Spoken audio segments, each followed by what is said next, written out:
Your heart starts beating just a little bit faster.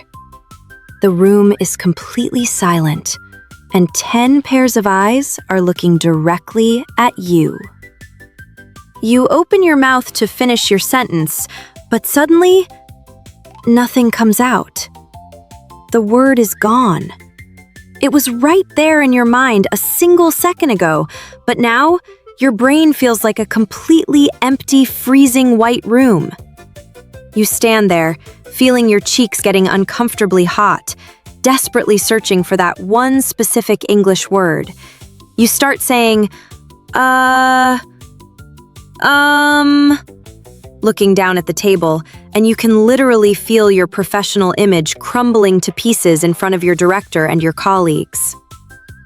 Have you ever been trapped in that terrifying, humiliating moment?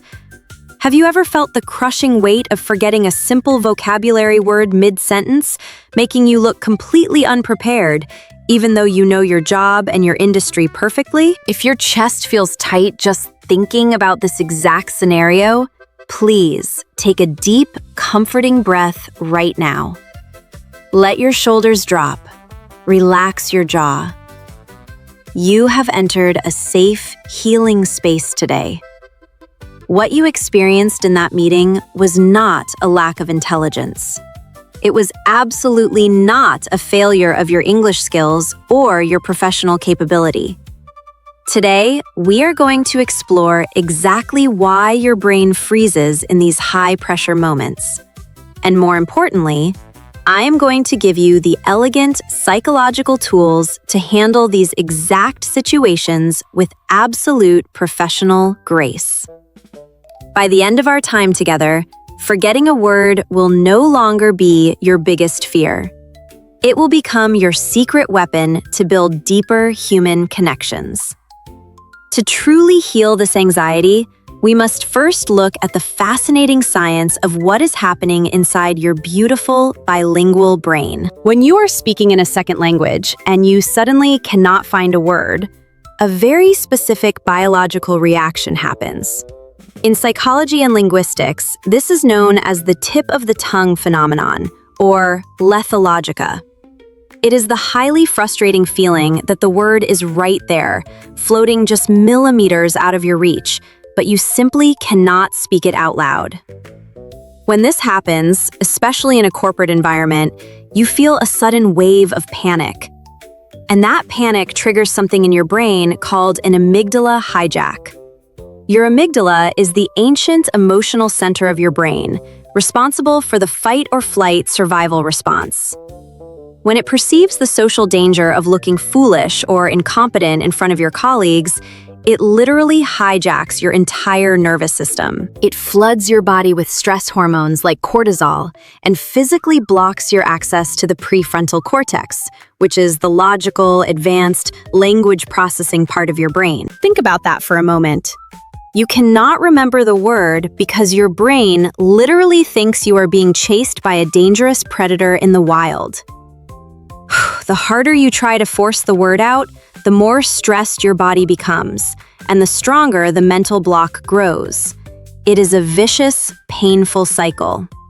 And the tragic part is, as non-native speakers, we usually react to this by freezing, staring at the ceiling, or mumbling apologetically about our bad English.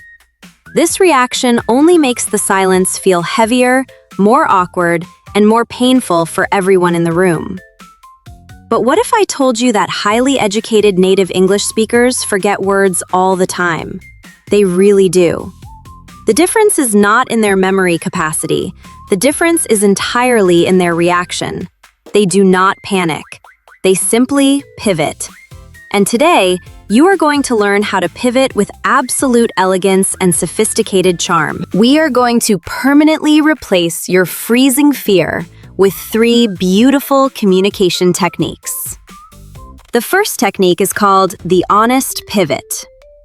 When we forget a word, our natural human instinct is to hide our mistake and stall for time by saying, or like. This unknowingly signals insecurity to your audience. Elegant, high-level communicators do the exact opposite. They acknowledge the missing word beautifully and smoothly move on with their thought. Instead of panicking, I want you to pause, smile gently, and say, "The exact word escapes me right now, but what I mean is..." Let us look closely at that phrase. The exact word escapes me. It is poetic, it is highly advanced, and it is profoundly honest. It paints a mental picture that the word is just a little butterfly that flew away for a moment, and it is absolutely no big deal. It shows that you are completely comfortable in your own skin. Let us practice this together. Imagine you are standing in that intimidating boardroom. The word completely vanishes. Do not look down, look directly at your colleague, smile warmly, take a gentle breath, and say it with me out loud. The exact word escapes me right now, but what I mean is beautiful. Do you feel how elegant and calm that sounds? You have immediately taken back complete control of the room's energy. You did not apologize for your English. You simply acknowledged a normal human moment with total professional grace. Our second tool is incredibly powerful for daily conversation. It is called the Paintbrush method, or in academic linguistics, circumlocution. When we get stuck on a specific noun, let's say the word spreadsheet, we freeze our entire sentence, waiting for that one single word to magically arrive in our brain. But we forget that language is simply a tool for sharing concepts. If you lose the specific noun, you do not need to stop talking. You simply need to paint a picture of what it does. You don't need the exact word if you can clearly describe its purpose. Instead of freezing in terror because you forgot the word spreadsheet, you just keep the natural rhythm of your sentence flowing and describe it. We need to update that document where we track all the financial numbers and rows. The moment you describe the visual concept, the other person will usually nod and say, "Ah, the spreadsheet." And you just smile warmly and reply, "Exactly, the spreadsheet. Thank you so much." You have successfully communicated the idea without breaking the connection. You became a creative artist painting a concept rather than a broken robot searching for a missing file. Let us practice the paintbrush method together right now. Imagine you are talking to your manager and you suddenly forget the word schedule. Relax your jaw. Keep your hands open and expressive. Say it with me. Let me just check the document with all of my meeting times for this week. Excellent. Notice how incredibly natural and conversational that feels. You are focusing purely on the meaning, not the mechanical grammar. That is the true, beautiful essence of fluent English communication. The third and most beautiful technique we will learn today is called the collaborative ask. Sometimes the most powerful way to show immense confidence is to humbly invite others to help you. As non-native speakers, we often carry the heavy, exhausting burden of trying to be flawless. We feel we must be perfectly independent and never show a single moment of weakness. But human beings are biologically wired for connection. We actually love to help each other. When you elegantly ask for a word, you are not showing incompetence. You are actively bringing the listener into your thought process. You are building a warm bridge between two minds. Next time the word completely disappears, do not suffer in agonizing silence.